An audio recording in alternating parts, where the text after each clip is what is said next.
Iya, saudara, kemarin saya ngobrol dengan Pak Lukas, ya, saya banyak mendapatkan juga berkat dari kesaksian beliau. Saya kemarin bertanya, Pak, dulu ketika Bapak terpanggil di sini tuh gimana gitu ya. Salah satu yang saya tangkap dari beliau tuh berkata gini, Bu, saya ini pelayanan di sini itu ya memang luar biasa. Semua orang yang datang ke Amerika itu pasti yang ada di benak mereka itu sukses. Saya yakin saudara datang ke sini kan pasti dengan tujuan ingin memperbaiki, mendapatkan sebuah kehidupan yang lebih baik. Dan itu wajar, namanya juga manusia. Semua harapan orang ke Amerika itu pasti sukses. Ya, lalu mereka bekerja dengan sekuat tenaga, tapi ada satu hal menarik yang Pak Lukas sampaikan ke saya. Nah, disitulah Bu, saya itu terpanggil untuk membawa. Dalam penggembalaan ini, orang yang datang ke sini bukan hanya sukses mencari uang, tapi mereka bertemu Tuhan. Ya, hari ini saya ingin sampaikan firman Tuhan dengan tema kesuksesan palsu. Saudara, sesuatu yang lebih berbahaya daripada kegagalan adalah kesuksesan palsu. Lebih baik kita gagal daripada kita menikmati sukses yang palsu. Ya, kalau gagal orang masih bisa bangkit, dia masih bisa berusaha lagi. Tetapi ketika seseorang sudah menikmati kesuksesan yang palsu, itu yang berbahaya. Iya, kalau dia sadar masih ada waktu untuk memperbaikinya. Karena tidak semua orang dapat kesempatan untuk memperbaiki ya apa yang kita raih di hidup ini. Ya, dan saya ingin hari ini kita sama-sama belajar. Mari kita buka dulu bersama. Saudara, saya sudah melihat ya bagaimana ketika orang itu hanya berusaha mencari uang. Ya, lalu kita kepengen semua ingin memperbaiki hidup. Tetapi apakah itu tujuan Tuhan dalam hidup kita? Karena sebenarnya kekayaan itu bukan jaminan. Amin apa amin? Nggak ada pilihan, ngomong aja amin. Karena saya bilang amin apa amin. Ya, di masa pandemi ini, apalagi di Jakarta, saya tuh melihat orang yang punya uang bukan jaminan dia bisa dapat rumah sakit. Orang yang punya kenalan hebat bukan jaminan dia bisa dapat rumah sakit. Bahkan orang tenaga medis aja butuh rumah sakit gak bisa, saudara, karena penuh. Orang punya asuransi mahal kemarin waktu pandemi, gak ada cerita. Di luar semua, di tenda, di rumah sakit. Setiap hari kematian di tenda-tenda itu, hari demi hari itu luar biasa. Satu orang telepon saya, Bu, orang kaya telepon saya, Bu, ibu kan punya banyak koneksi. Tolong Bu, mama saya kena COVID Bu. Saya sudah berusaha cari rumah sakit, semua tolak. Baru masuk di pintu gerbang rumah sakit, udah gini, pulang, gak ada nih, tenda semua penuh, udah gak ada tempat. Gak ditanya gini, asuransinya apa Bu? Diusir pulang. Dia bilang, kalau ibu punya koneksi. Saya bilang, Bu, maaf, sekarang ini bukan soal koneksi, bukan soal engkau punya uang banyak, bukan soal engkau kaya, bukan asuransimu yang mahal. Tapi ini memang waktunya kita hanya mengandalkan Tuhan. Ya, akhirnya pulang, saudara. Lalu dia bilang dia putar-putar dapat satu rumah sakit kecil di sudut kota. Dia bilang gini, Bu, saya tidak pernah tahu ada rumah sakit itu di situ. Dan baru kali itu saya tahu ternyata di situ ada rumah sakit. Karena keliling dan masih bisa diterima, puji Tuhan, tapi peralatannya memang tidak lengkap. Dia telepon saya lagi, Bu, tolong cari obat ini, Bu. Dikirim semua data obat, berapapun saya bayar. Saya bilang, Bu, bukan soal engkau punya uang berapapun. Maaf, kali ini uang tidak berlaku. Di Indonesia obat yang berkenaan dengan COVID, dengan itu semua tidak ada di pasaran. Waktu saya kena COVID yang terakhir itu akhir Mei, awal Juni. Saya dan suami kena lagi itu varian baru yang Delta. Saya juga tanya, Tuhan kok saya ini kena lagi? Jadi saya ini bintang 2 COVID. Bintang 2 COVID, saudara. Saya tanya, Tuhan bilang, iya kamu mesti rasa karena ini varian baru. Bukan cuma McD varian baru, COVID ada varian baru. Tapi saya mengerti ternyata itu orang kan lagi ketakutan semua varian baru. Nah saya harus bersaksi. Nah waktu saya aja saudara, kita masih dapat itu obat antivirus ya. Itu saya masih beli, saudara bisa bayangkan saya disuruh minum satu hari itu 8 butir. Ya, harganya 1.900. Harganya itu waktu kita beli satu itu 10 biji 900.000. Jadi satu hari itu saya 900, suami 900. Orang nggak punya duit sesek bukan karena COVID, tapi karena beli obat sesek. Ya, sesek napas kita. Tiap minum 900 loh. Saya tiap minum 900.000 loh ini. Lalu ketika itu sudah kita kena itu masih belum Indonesia belum terkenal itu varian baru. Setelah kita selesai kena itu ternyata merebak di Indonesia. Itu obat yang saya beli 900.000 10 biji jadi 15 juta. Lebih sesek lagi nggak? Kenapa? Karena yang nggak sakit borong semua. Dia simpen di rumah. Negara berflower. Ya, disimpan, ditaruh di rumah, jadi yang butuh nggak dapat. Makanya saya bilang ibu, semua obat yang berhubungan dengan COVID tidak ada di pasaran. Ibu mau punya uang berapa puluh juta, berapa ratus juta, enggak ada, saya nggak bisa bantu juga. Pada akhirnya mamanya meninggal karena tidak bisa tertolong. Ya, saya ketika kena itu saya bilang sama suami, kita cuma minum obat itu 2 hari aja. Saya bilang ini kalau kita terusin kita sesak napas. Jadi lebih baik kita nggak usah minum obat, kita berharap sama Tuhan. Saudara mungkin dengar kesaksian saya lalu kami angkat perjamuan kudus. Malam itu saya sesek seperti ada batu besar di leher saya. Suami saya nggak bisa makan, udah saya pikir dia mau lewat saudara. Karena saudara ipar saya itu 48 tahun meninggal. Tidak ada sakit apa-apa, ya sehat. Cuma dalam waktu 1 minggu lewat meninggal. Waktu itu saya lihat suami saya, dia udah pucat di tempat tidur.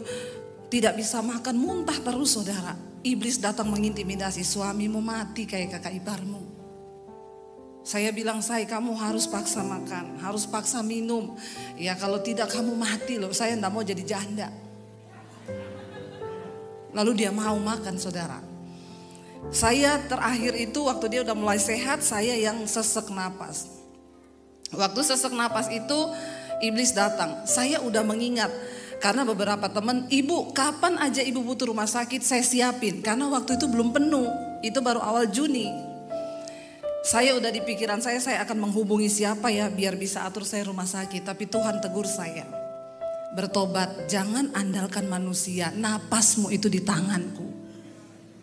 Saya bertobat malam itu, lalu Roh Kudus ngomong angkat perjamuan kudus, darahku sudah menebusmu. Saya bilang ke suami, dia bilang iya saya juga Tuhan ingatin itu. Kami angkat perjamuan kudus malam itu. Ketika selesai perjamuan saudara tahu leher saya itu plong dari leher sampai ke dada. Dan malam itu saya tidur tanpa batuk sedikit pun. Tanpa batuk sedikit pun ya. Malamnya jam 2 saya rasa mau muntah, saya pergi ke kamar mandi. Saya muntah keluar, semua riak itu keluar. Dokter siapa yang bisa tolong begitu? Dokter di atas segala dokter, Tuhan. Saudara, ya dan setelah itu kami berangsur pulih. Kuasa perjamuan kudus. Lalu saya bersaksi. Setelah saya sampaikan kesaksian itu di mesbah doa, saya menerima banyak kesaksian. Ketika mereka kena COVID, terutama yang varian Delta itu, mereka angkat perjamuan dan mereka disembuhkan. Bahkan ada satu orang bapak, karena sudah gak bisa kemana-mana, semua rumah sakit penuh. Mau kemana coba? Ya ada satu kesaksian seorang bapak, dia sudah kasih surat wasiat sama istrinya. Nanti kalau malam ini kayaknya saya mati karena udah sesek napas. Saya punya asuransi di sini cukup buat kalian hidup. Dia sudah tulis semua saudara. Tiba-tiba istrinya bilang gini, Pak, waktu itu Bu Dewi juga kan sesek napas tapi mereka angkat perjamuan sembuh. Kenapa kita gak lakukan itu? Suaminya juga langsung imannya bangkit. Iya kita perjamuan. Dalam keadaan sesak napas dia angkat perjamuan. Malamnya dia muntah keluar semua riaknya. Habis itu sembuh gak jadi mati. Tuhan itu dahsyat. Saudara ya apa yang sering manusia pikir di masa pandemi ini semua dihancurkan. Kita nggak bisa andalkan kekayaan, kita tidak bisa mengandalkan harta, kita nggak bisa andalkan koneksi. Tapi kita belajar untuk mengandalkan Tuhan. Jadi tidak semua dengan pandemi itu negatif loh. Ada yang hal-hal yang positif di masa ini. Dan saya yakin inilah masa dimensi Tuhan itu sedang terjadi. Kenapa ini masa pemurnian? Ya, buktinya saya banyak ketemu orang gini, Bu.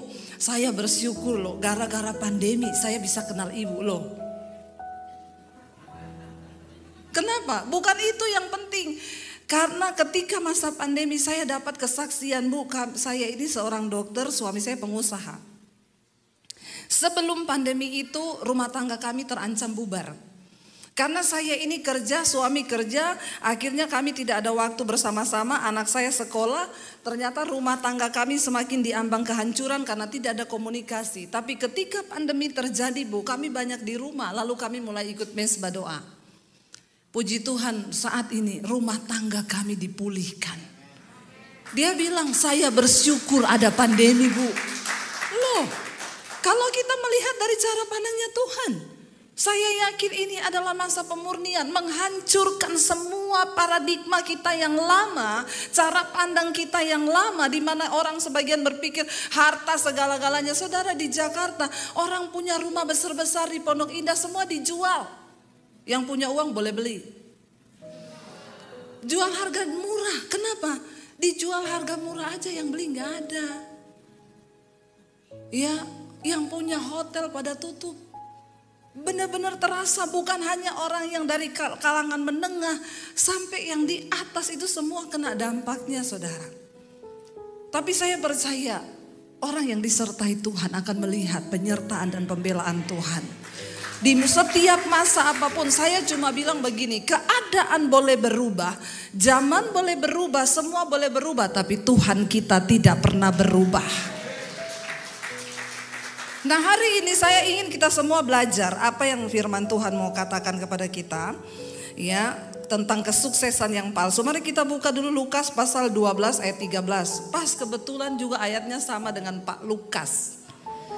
Ya, ini saya tidak mencari-cari loh Pak, memang ini yang saya dapat. Lukas 12 ayat 13, kita akan baca bersama secara bergantian sampai dengan ayat yang ke-21, saudara. Judul perikopnya orang kaya yang bodoh, ya. Seorang dari orang banyak itu, ya, berkata kepada Yesus, "Guru, katakanlah kepada saudaraku supaya ia berbagi warisan dengan aku." 14, silakan saudara. Saudara, siapakah yang telah mengangkat aku menjadi hakim atau pengantara atas kamu? Jadi ternyata dari zaman dulu juga itu banyak orang itu apa-apa suruh hamba Tuhan. Ternyata bukan cuma saya merasakan, Yesus juga merasakan. Ada orang datang ngomong, "Tuhan Yesus, Guru, tolong katakan pada saudaraku supaya ia bagi warisan dengan aku." Yesus bilang, "Maaf. Sejak kapan aku ini diangkat jadi pengurus antara hakim antara kamu dan saudaramu?" Jadi memang ternyata tidak semua harus diurusi hamba Tuhan, amin. Dengar ya Pak ya, jangan mau Pak. Jemaat itu harus bertumbuh mencari Tuhan sendiri. Jangan apa-apa cari pendeta, pendeta juga manusia, punya rasa, punya hati, jangan samakan dengan pisau belati. Biasa aja. Ya, ini datang sama Yesus. Makanya saya tuh kadang, Bu, ada orang yang datang begitu, Bu. Itu saudara saya, pernah saya begitu, Bu, nggak mau bagi warisan sama saya. Ibu bisa nggak, Bu? Saya akan atur pertemuan. Nanti kita ketemu, Bu. Ibu kasih dia tuh ayat-ayat tentang ketamakan. Untung saya nggak ngomong ini. Saya dapat berapa persen? Enak aja, emang aku siapa?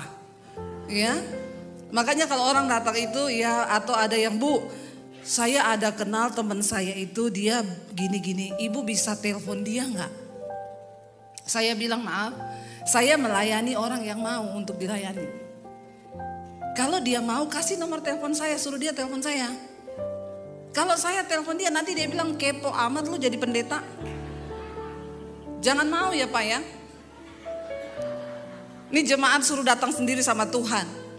Saya itu makanya tadi Pak Lukas ngomong, Bu nanti selesai khotbah, Ibu nanti di belakang ya, siapa tahu ada yang minta didoakan. Tidak terima. Saya mau ngomong memang jangan minta saya doakan saudara. Datang sendiri sama Tuhan. Engkau punya hak istimewa untuk datang sama Tuhan. Dan engkau harus berjumpa dengan Tuhan secara pribadi. Supaya engkau mengalami Tuhan. Gak usah pakai perantara pendeta. Engkau punya iman datang sama Tuhan. Yesus berkata begitu ya.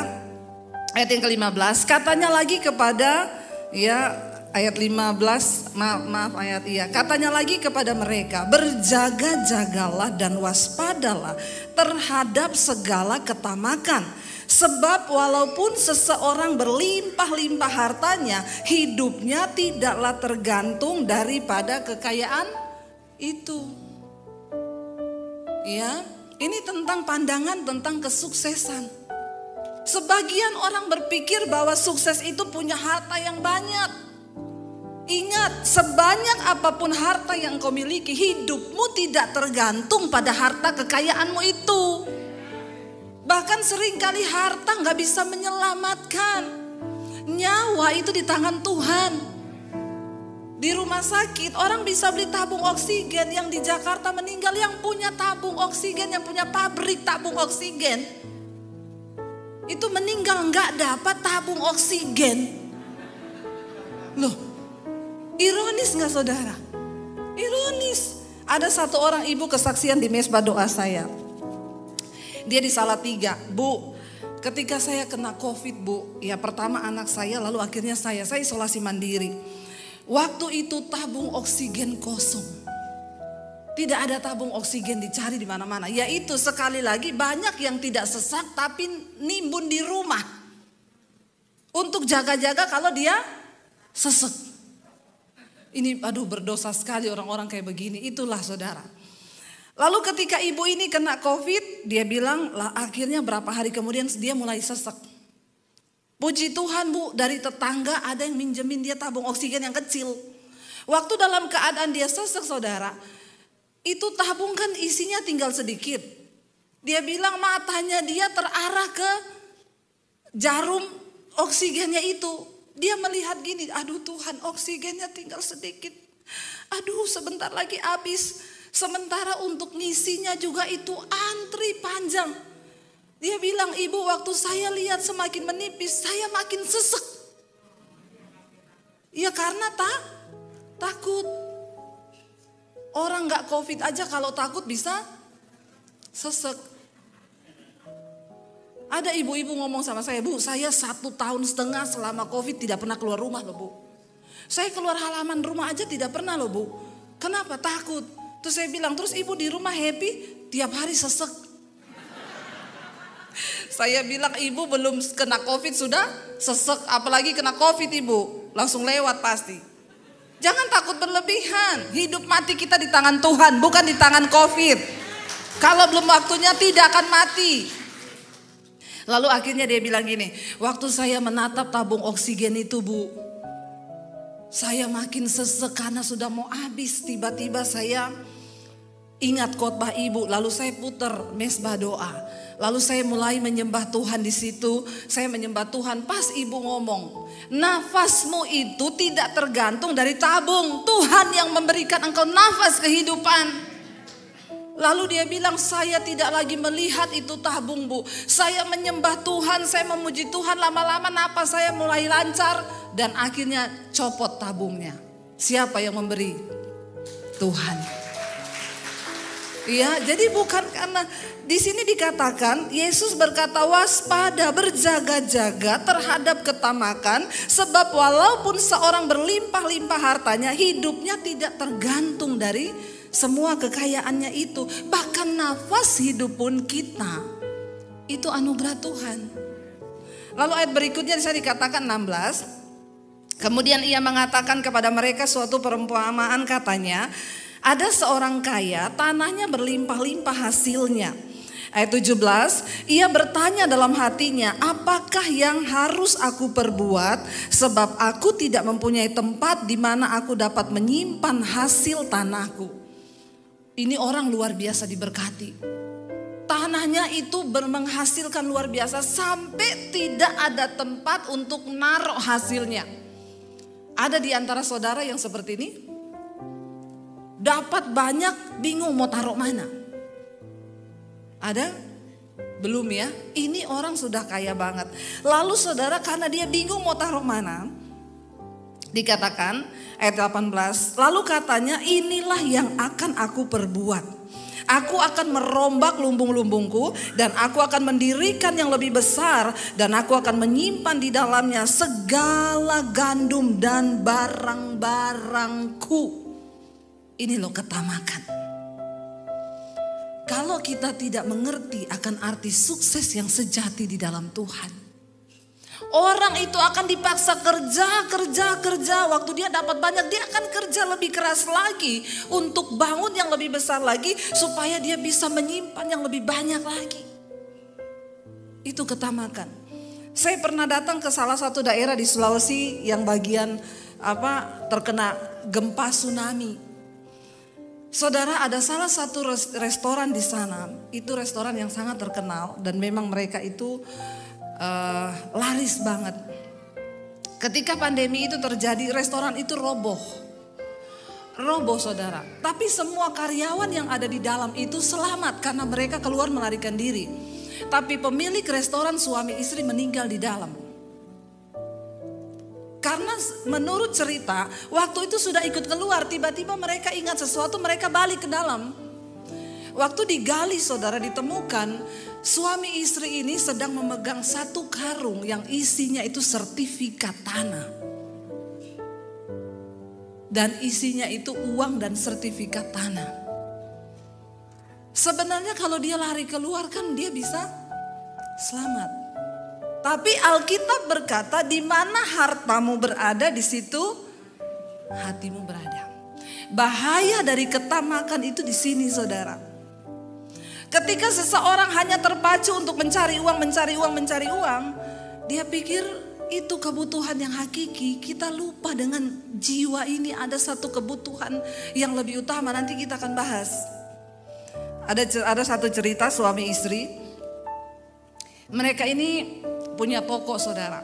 Jadi seringkali suaminya bilang gini, "Mah, kita ini udah punya cukup uang, kita jalan-jalan lah piknik." Mamanya bilang, "Enggak, kumpul dulu yang banyak." Ya, tiap hari kerja, kumpul uang, tiap hari kerja tidak pernah bisa menikmati hidup. Besoknya suaminya ngomong lagi, "Sudah cukup lah uang yang kita kumpul, ayo kita nikmati jalan-jalan ke Bali." "Enggak, jalan-jalan habis-habisin uang, kita kumpul dulu, kurang banyak." Satu saat istrinya karena tiap hari kerja cari uang, mulai darah tinggi ya, sakit kepala, tiba-tiba mendadak mati kena serangan jantung istrinya. Karena suaminya ini tipe laki-laki yang memang dari dulu hanya bekerja dan tidak pernah piknik-piknik. Jadi ya dia hanya dekat dengan orang sekitar. Lalu dia menikahlah dengan pembantunya si Inem. Ketika selesai menikah, Inem bilang, "Koh boleh dong kita bulan madu ke Bali." Lalu bapaknya bilang, "Iya, ini yang kutunggu-tunggu selama ini." Mereka terbang ke Bali berlibur. Lalu ketika berlibur dengan berjemur di pantai, Inem ngomong begini, "Dulu Inem pikir Inem bekerja buat nyonya, ternyata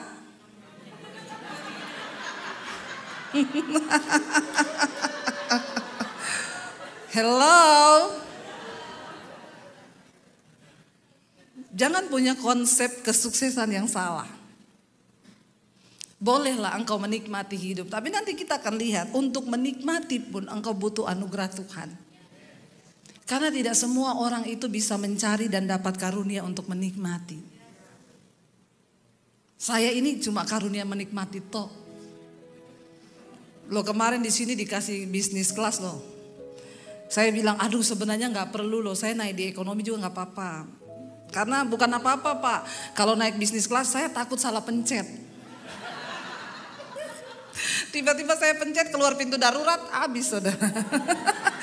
Tapi jangan sebodoh itulah, pelajari di YouTube dong bagaimana caranya. Kalau pencet ini, ini begini. Ya, kita kan harus belajar hidup ini, amin. Karunia menikmati itu tidak semua orang punya saudara. Kadang ada orang punya karunia cari duit, dia cuma cari duit. Tapi untuk bisa menikmati itu anugerah juga. Kita perlu minta sama Tuhan. Ya, saya pernah di salah satu khotbah saya pernah cerita, mungkin ada saudara yang pernah dengar. Kita waktu itu pergi ninjau salah satu villa di Puncak di Bogor untuk kita mau adakan retreat di sana. Sampai di sana saya lihat penjaga villa itu, luar biasa loh. Anaknya berenang di kolam renang, istrinya goreng pisang di dapur, bapaknya duduk di pinggir kolam sambil ngeliatin anak berenang. Saya tanya, Pak, yang punya villa tinggal di mana? Di Jakarta. Jangan ketawa dulu. Ini saya ngomong begini supaya saudara tersinggung. Kalau nggak tersinggung kebangetan. Lalu saya tanya, terus Bapak di sini digaji tiap bulan? Oh iya Bu, saya digaji tiap bulan. Terus kalau villanya rusak, tinggal SMS sama yang punya villa. Pak, lampu putus, berapa? 10. Ininya bocor, perbaiki, berapa? 5 juta ditransfer. Yang punya villa mungkin di Jakarta cekot-cekot. Saya mau tanya, yang punya karunia menikmati siapa? Yang punya villa atau penjaga villa? Jadi saudara mau jadi penjaga villa? Iya. Loh, bener gak saudara? Dia bisa duduk dengan istrinya. Ya sesekali dia tanam pepaya di situ. Istrinya ngomong, Pak ini kopi sama pisang goreng udah ada. Anaknya naik dari kolam renang, makan pisang, lalu renang lagi. Yang punya villa belum tentu bisa hidup begitu. Yang punya villa mungkin tiap hari berantem suami istri. Anaknya udah narkoba di luar. Kenapa? Mereka tidak dikasih karunia menikmati.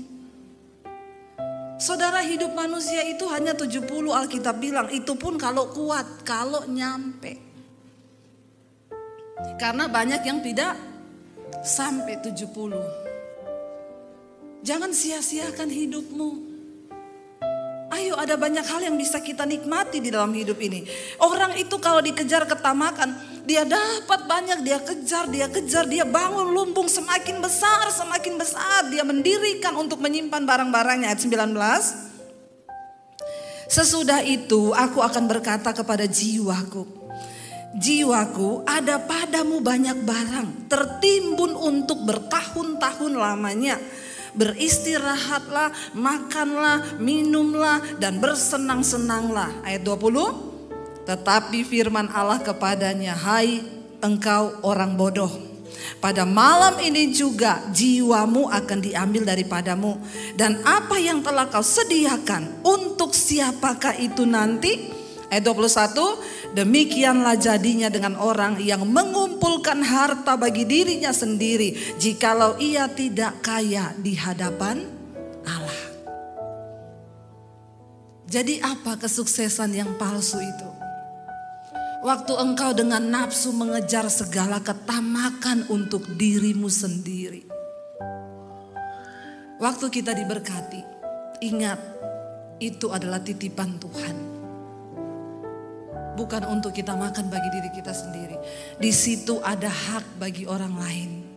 Terutama bagi kepentingan kerajaan Allah di muka bumi ini.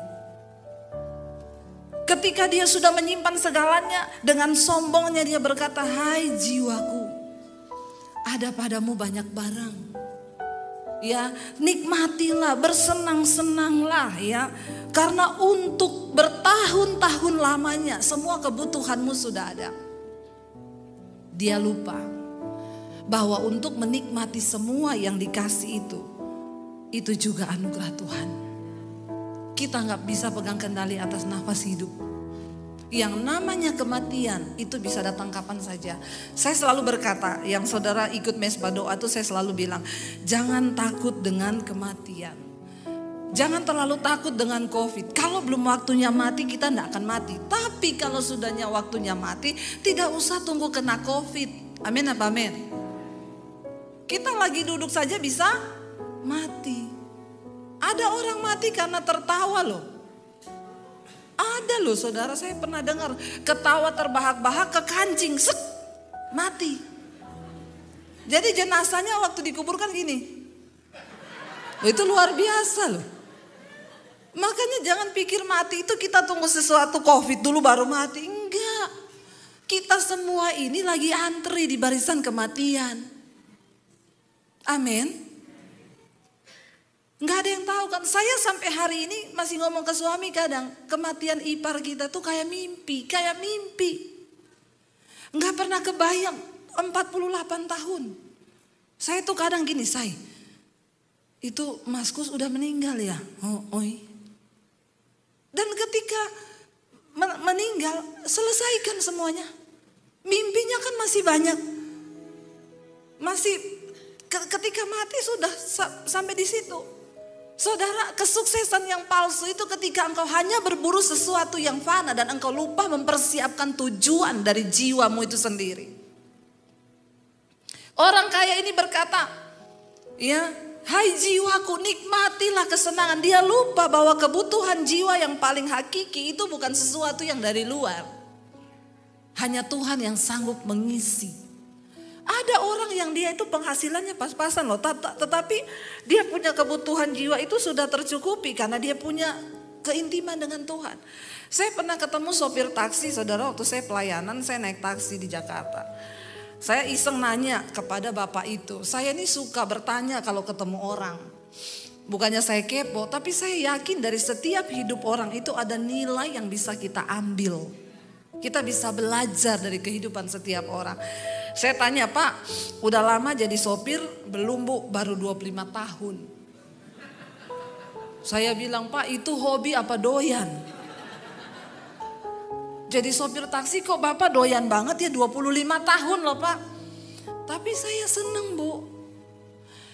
Ya dari sopir taksi ini saya sudah bisa menguliahkan anak saya 2 udah lulus sarjana. Saya punya rumah, saya punya istri, saya berbahagia dengan istri saya. Dan itu cukup. Dan saya bahagia. Loh ada orang-orang itu yang bahagia loh dengan yang seperti itu. Jadi bukan harus memiliki segalanya. Kenapa dia bisa merasa berbahagia? Karena kebutuhan di jiwanya itu sudah tercukupi.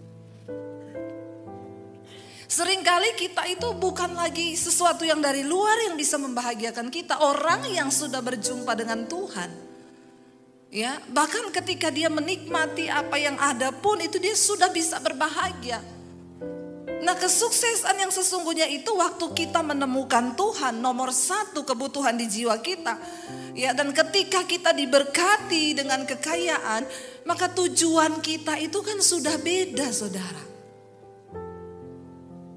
Sekarang ini kita hidup untuk menjadi berkat dan untuk berpikir apa yang Tuhan mau dari hidup kita.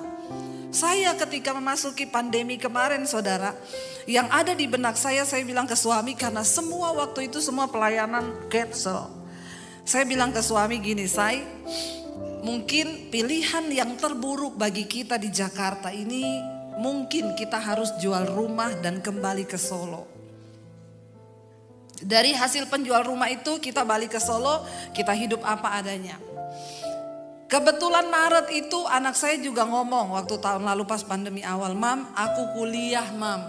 Saya bilang enggak usah kuliah dulu nak. Kita belum tahu keadaan ke depan. Dan jujur saya tanya, kamu kuliah berapa, bayar berapa? 70 juta, apalagi 70 juta. Ini keadaan begini, enggak usah. Saya menghibur diri dengan bilang ke anak saya, kuliah itu tidak menentukan masuk surga atau neraka. Padahal itu untuk menghibur diri, karena memang udah gak bisa. Saya bilang bahkan ini kita gak tahu menjalani hidup ke depan bagaimana, mungkin jual rumah kita balik Solo. Itu yang ada di benak saya, tapi saya tetap bilang, tapi aku tetap mencintai Engkau Tuhan. Sekalipun rumah ini hilang terjual, aku tetap cinta Tuhan. Kenapa saya bilang? Saya pernah melewati yang lebih buruk dari ini, tapi Tuhan menyertai. Dan Alkitab berkata, apa yang tidak pernah engkau pikirkan, tidak pernah engkau lihat dengan mata, gak pernah timbul di telinga, itu yang Tuhan sediakan bagi orang yang mengasihi Dia. Siapa yang menyangka di masa pandemi tiba-tiba YouTube saya Dari 50.000 subscriber hari ini 430.000. Ya, itu hanya Tuhan yang dimuliakan. Kita tidak pernah menyangka ternyata dari situ Tuhan memberkati kami. Hari ini saya tidak jadi jual rumah, saya malah beli rumah. Tepuk tangan buat Tuhan. Dan bukan cuma itu saudara, luar biasanya tadi kami berpikir bahkan untuk diri kami mungkin tidak cukup. Di masa pandemi ini semua bagi kemuliaan Tuhan kami sudah bisa membangun 8 gereja di desa-desa terpencil. Dan itu semua hanya bagi kemuliaan Tuhan. Itu ketika kita berjalan bersama Tuhan, bahkan apa yang saya duganya apa? Jual rumah loh. Dalam waktu 1 tahun Tuhan balikan keadaan. Apa yang tidak pernah kita pikir itu akan Tuhan sediakan ketika engkau sudah berjumpa dengan Tuhan secara pribadi. Dan kita mengerti apa maksud dan tujuan kita hidup di dunia ini. Saya ingin kita baca yang terakhir sebelum kita tutup saudara. Mari kita buka 1 Petrus 1 ayat 9. Ini loh tujuan jiwa. Tujuan dari kita beriman kepada Tuhan itu apa? 1 Petrus 1 ayat 9 berkata begini. Karena kamu telah mencapai tujuan imanmu, yaitu apa? Keselamatan jiwamu. Tujuan kita beriman agar jiwa ini selamat. Karena ketika satu saat nanti kita mati, ada banyak orang Kristen yang tidak mengerti hal ini. Saudara, manusia itu terdiri dari 3, tubuh, jiwa, dan roh. Waktu manusia mati, tubuhnya kemana? Kembali jadi tanah. Makanya mau secantik apapun engkau, nanti cuma balik ke tanah. Enggak usah rempong, tarik kanan, tarik kiri, pakai benang, pakai kabel, pakai kawat. Yang terpenting itu kecantikan batiniah di hadapan Tuhan. Ya, itu yang nomor 1 kita kejar. Tubuh akan jadi tanah, dimakan ulat, kembali ke tanah. Lalu pertanyaan berikut, roh kemana waktu mati? Kembali kepada Tuhan. Ya, di dalam kitab Pengkhotbah dikatakan ya, sebagaimana ya tanah itu kembali menjadi tanah, demikian roh manusia itu akan kembali kepada Allah. Karena roh ini adalah pelita Tuhan dalam hidup manusia. Lalu saya mau tanya, jiwa kemana waktu kita mati? Jiwa kita kemana? Jiwa ini kan keakuan kita nih. Jiwa saya ini ya jiwanya Debbie nih. Kalau roh itu kan gambar diri Allah dalam diri manusia, sehingga kita dikatakan ciptaan yang paling mulia. Dan waktu manusia mati, roh kembali kepada Allah yang mengaruniakannya. Lalu jiwa kita kemana? Yesus berkata, jangan kamu takuti mereka yang hanya berkuasa membunuh tubuh, tapi takutlah kepada Allah yang berkuasa membunuh jiwamu di dalam neraka. Waktu manusia mati, jiwamu itu yang akan dihakimi. Yang orang kaya tadi bilang, hai jiwaku, bersenang-senanglah. Nikmatilah semua harta yang ada di dalam lumbung ini. Di dalam jiwa manusia ada pikiran, perasaan, dan kehendak. Ini keakuan kita. Kesuksesan yang palsu itu waktu engkau mencoba mengisi jiwamu dengan hal-hal yang fana. Tapi kesuksesan yang asli ketika engkau mengisi jiwamu dengan Tuhan. Dan engkau bisa mengerti apa tujuanmu hidup di dunia ini. Bukan soal mati atau hidup. Waktu kita mati asal kita sudah melakukan kehendak Bapa, itu adalah kemuliaan. Saudara, mari jangan hanya tertuju pada perkara duniawi. Hari-hari ini kejar Tuhan.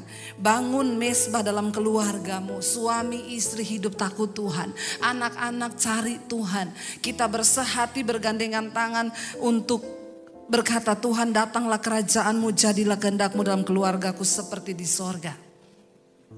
Jadi waktu kita mati ingat, jiwa kita akan dihakimi. Pikiran, perasaan, dan kehendak kita. Makanya itu saudara, mari kita tundukkan jiwa kita hanya kepada kebenaran firman Tuhan. Jiwa itu apa? Pikiran, marah. Waktu kita suami istri bertengkar. Saya percaya di sini tidak ada lagi yang berantem 1 hari 2 hari nggak omongan. Ada di sini? Suami istri yang berantem tidak bicara 1 hari ada? Tidak usah angkat tangan, saya baptis ulang. Kita rendam agak lamaan ya Pak, 15 menit. Biar buka mata langsung di rumah Bapa di sorga. Loh bener gak saudara? Sebagai orang percaya, orang Kristen, gak usah muluk-muluk engkau ke gereja. Di rumah suami istri, diam-diaman gak kalau berantem? Bertobat loh. Ya, tidak ada, kita tidak boleh berantem lebih dari 5 menit. Selesaikan langsung, itu artinya engkau menundukkan jiwamu kepada firman. Karena ingat yang akan dihakimi jiwamu. Sudah ada musik berarti sudah selesai. Saya tahu itu kode saudara.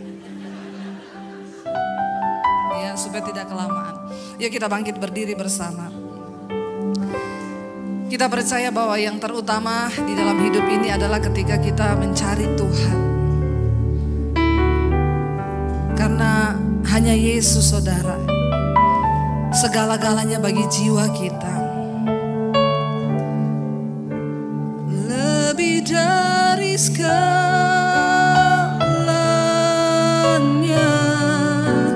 ku ingin Kau Tuhan. Katakan pada Tuhan, Dialah kepuasan bagi jiwa dan permata, tiada artinya. Katakan kami ingin Tuhan, ku ingin lebih dekat, bersekutu denganmu, jadikan ku hamba setia kepadamu. Lebih dari segalanya Tuhan, lebih dari segalanya Tuhan, kami ingin Engkau penuhi jiwa kami Tuhan. Segala bayaran amin.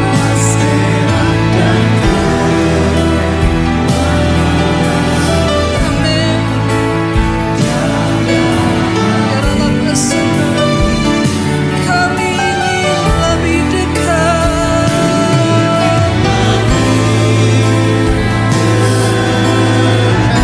bersekutu denganmu Tuhan.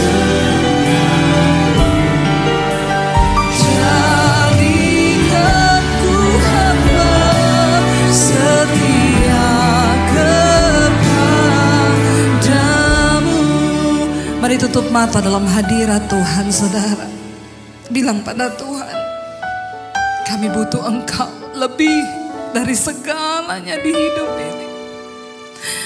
Engkaulah Tuhan yang akan menjadi kepuasan, bahkan sampai pada kekekalan. Ampuni kalau selama ini kami sibuk mengejar sesuatu yang fana Tuhan, dan kami lupa menempatkan Tuhan sebagai kepentingan yang terutama di dalam jiwa kami. Bawa kami untuk selaras dengan pikiran Tuhan. Bawa kami untuk mengerti hati-Mu hari-hari ini Bapa. Bawa kami mengejar Tuhan lebih dari segalanya. Saudara yang datang, suami, istri, dan anak-anak, mari gandengan tangan. Kami bawa rumah tangga dan keluarga kami. Tuhan tolong kami untuk terus hidup di dalam perkenanan-Mu Bapa.